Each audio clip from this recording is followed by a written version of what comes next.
En ce temps-là, le nombre des disciples augmentant, les hellénistes murmurèrent contre les Hébreux parce que leurs veuves étaient négligées dans la distribution qui se faisait chaque jour.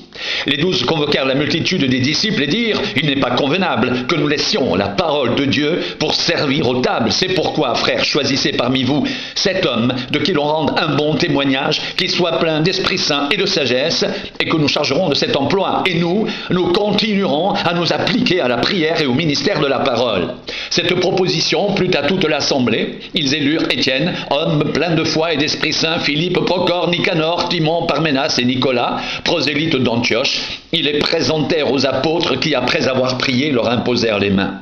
La parole de Dieu se répandait de plus en plus, le nombre des disciples augmentait beaucoup à Jérusalem, et une grande foule de sacrificateurs obéissait à la foi. Étienne, plein de grâce et de puissance, faisait des prodiges et de grands miracles parmi le peuple. Quelques membres de la synagogue dite des affranchis, de celle des Cyrénéens et de celle des Alexandrins, avec des Juifs de Cilicie et d'Asie, se mirent à discuter avec lui, mais ils ne pouvaient résister à sa sagesse et à l'esprit par lequel il parlait. Alors ils soudoyèrent des hommes qui dirent « Nous l'avons entendu proférer des paroles blasphématoires contre Moïse et contre Dieu. » Ils émurent le peuple, les anciens et les scribes, et se jetant sur lui, ils le saisirent et l'emmenèrent au Sanhédrin.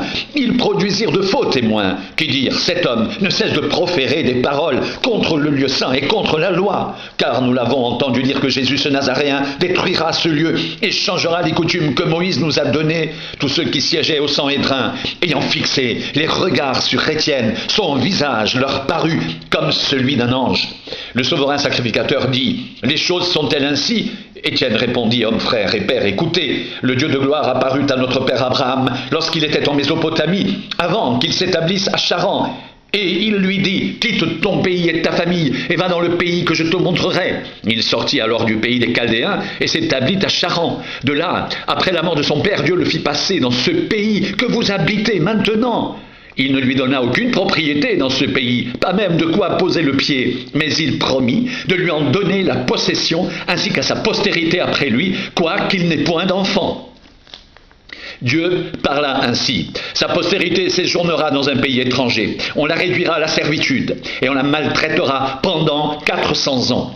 Mais la nation à laquelle ils auront été asservis, c'est moi qui la jugerai, dit Dieu. Après cela, ils sortiront et ils me serviront dans ce lieu-ci. Puis Dieu donna à Abraham l'alliance de la circoncision. Et ainsi Abraham, ayant engendré Isaac, le circoncis le 8e jour, Isaac engendra et circoncis Jacob, et Jacob les 12 patriarches. Les patriarches jaloux de Joseph le vendirent pour être emmenés en Égypte, mais Dieu fut avec lui et le délivra de toutes ses tribulations.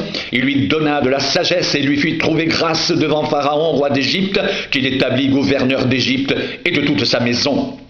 Il survint une famine dans tout le pays d'Égypte et dans celui de Canaan. La détresse était grande et nos pères ne trouvaient pas de quoi se nourrir. Jacob apprit qu'il y avait du blé en Égypte et il y envoya à nos pères une première fois. Et la seconde fois, Joseph fut reconnu par ses frères et Pharaon sut de quelle famille il était. Puis Joseph envoya chercher son père Jacob et toute sa famille composée de 75 personnes. Jacob descendit en Égypte où il mourut, ainsi que nos pères, et ils furent transportés à Sichem et déposés dans le sépulcre qu'Abraham avait acheté à prix d'argent des fils de Hamor, père de Sichem. Le temps approchait où devait s'accomplir la promesse que Dieu avait faite à Abraham, et le peuple s'accrut et se multiplia en Égypte, jusqu'à ce que parut un autre roi qui n'avait pas connu Joseph. Ce roi, usant d'artifice contre notre race, maltraita nos pères au point de leur faire exposer leurs enfants pour qu'ils ne vivent pas. À cette époque naquit Moïse, qui était beau aux yeux de Dieu. Il fut nourri 3 mois dans la maison de son père, et quand il eut été exposé, la fille de Pharaon le recueillit et l'éleva comme son fils. Moïse fut instruit dans toute la sagesse des Égyptiens, et il était puissant en parole et en œuvre. Il avait 40 ans lorsqu'il eut à cœur de se rendre auprès de ses frères, les fils d'Israël. Il en vit un qu'on outrageait, et prenant sa défense, il vengea celui qui était maltraité et frappa l'Égyptien. Il pensait que ses frères comprendraient que Dieu leur accordait la délivrance par sa main, mais ils ne comprirent pas. Le jour suivant, il parut au milieu d'eux, alors qu'ils se battaient, et il les exhorta à la paix. « Hommes, dit-il, vous êtes frères, pourquoi vous maltraitez-vous l'un et l'autre ?» Mais celui qui maltraitait son prochain le repoussa en disant « Qui t'a établi chef et juge sur nous ? Veux-tu me tuer comme tu as tué hier l'Égyptien ?» À cette parole, Moïse prit la fuite et il alla séjourner dans le pays de Madian, où il engendra 2 fils.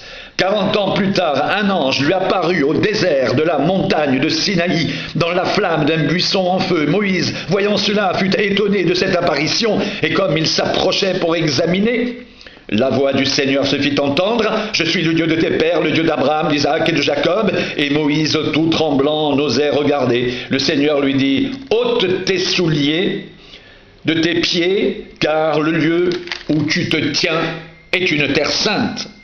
J'ai vu la souffrance de mon peuple qui est en Égypte, j'ai entendu ses gémissements, et je suis descendu pour le délivrer. Maintenant va, je t'enverrai en Égypte. » Ce Moïse qu'ils avaient renié en disant « Qui t'a établi chef et juge ?» C'est lui que Dieu envoya comme chef et comme libérateur avec l'aide de l'ange qui lui était apparu dans le buisson. C'est lui qui les fit sortir d'Égypte en opérant des prodiges et des miracles au pays d'Égypte, au sein de la mer Rouge et au désert pendant 40 ans. C'est ce Moïse qui dit aux fils d'Israël « Dieu vous suscitera d'entre vos frères un prophète comme moi. » C'est lui qui, lors de l'assemblée au désert, était avec l'ange, qui lui parlait sur la montagne de Sinaï, et avec nos pères reçut des oracles vivants pour nous les donner. Nos pères ne voulurent pas lui obéir. Ils le repoussèrent, et ils tournèrent leur cœur vers l'Égypte en disant à Aaron, « Fais-nous des dieux qui marchent devant nous, car ce Moïse qui nous a fait sortir du pays d'Égypte, nous ne savons ce qu'il est devenu. » Et en ces jours-là, ils firent un veau, ils offrirent un sacrifice à l'idole, et ils se réjouirent de l'œuvre de leurs mains. Alors Dieu se détourna et les livra au culte de l'armée du ciel, selon qu'il est écrit dans le livre des prophètes.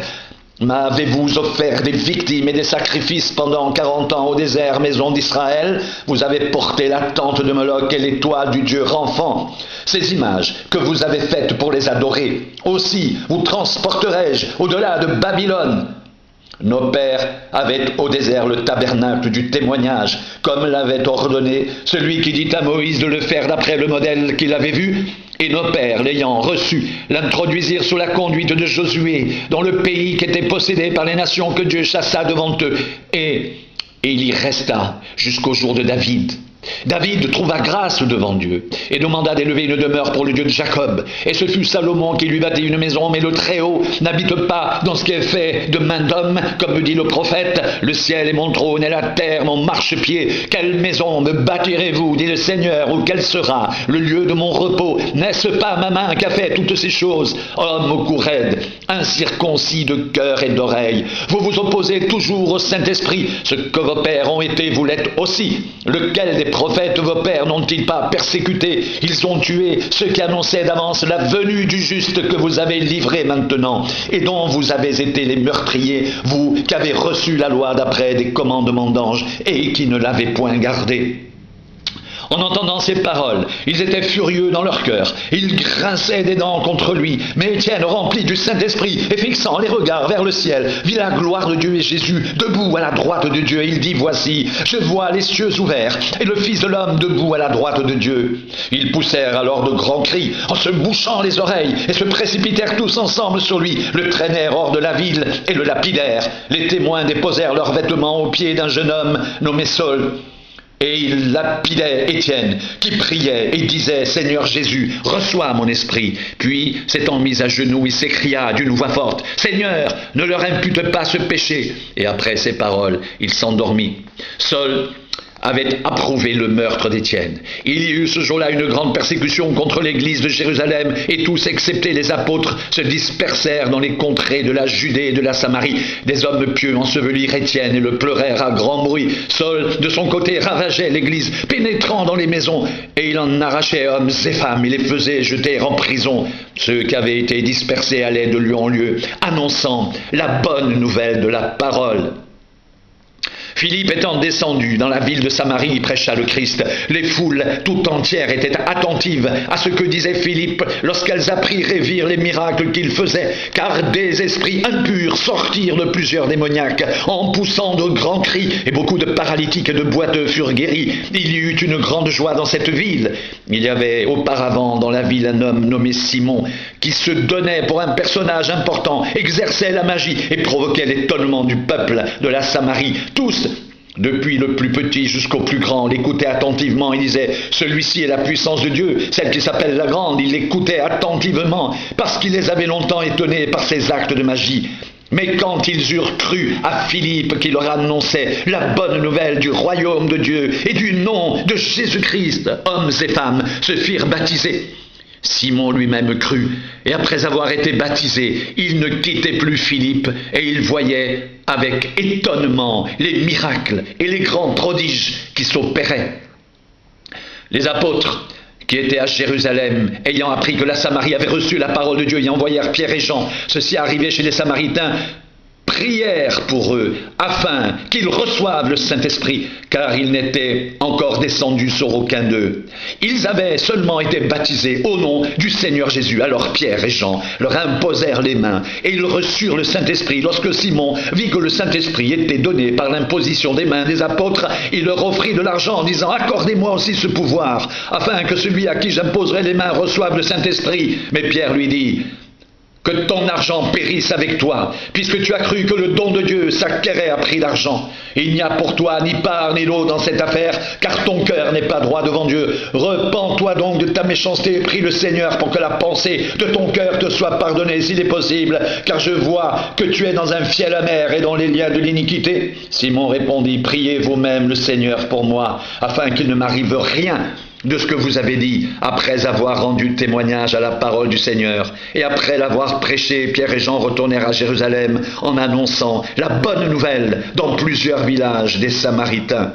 Un ange du Seigneur s'adressant à Philippe lui dit, lève-toi et va du côté du midi sur le chemin qui descend de Jérusalem à Gaza, celui qui est désert. Il se leva et partit, et voici un Éthiopien, un eunuque, ministre de Candace, reine d'Éthiopie, et surintendant de tous ses trésors, venu à Jérusalem pour adorer, s'en retournait assis sur son char et lisait le prophète Ésaïe. L'Esprit dit à Philippe, avance et approche-toi de ce char. Philippe accourut et entendit l'Éthiopien qui lisait le prophète Ésaïe. Il lui dit, comprends-tu ce que tu lis? Il répondit, comment le pourrais-je si quelqu'un ne me guide? Et il invita Philippe à monter et à s'asseoir avec lui. Le passage de l'Écriture qu'il lisait était celui-ci. Il a été mené comme une brebis à la boucherie et comme un agneau muet devant celui qui le tombe. Il n'a point ouvert la bouche. Dans son humiliation, son jugement est élevé, et sa postérité, qui la dépeindra, car sa vie a été retranchée de la terre. L'eunuque dit à Philippe, je te prie, de qui le prophète parle-t-il ainsi? Est-ce de lui-même ou de quelqu'un d'autre? Alors Philippe, ouvrant la bouche et commençant par ce passage, lui annonça la bonne nouvelle de Jésus.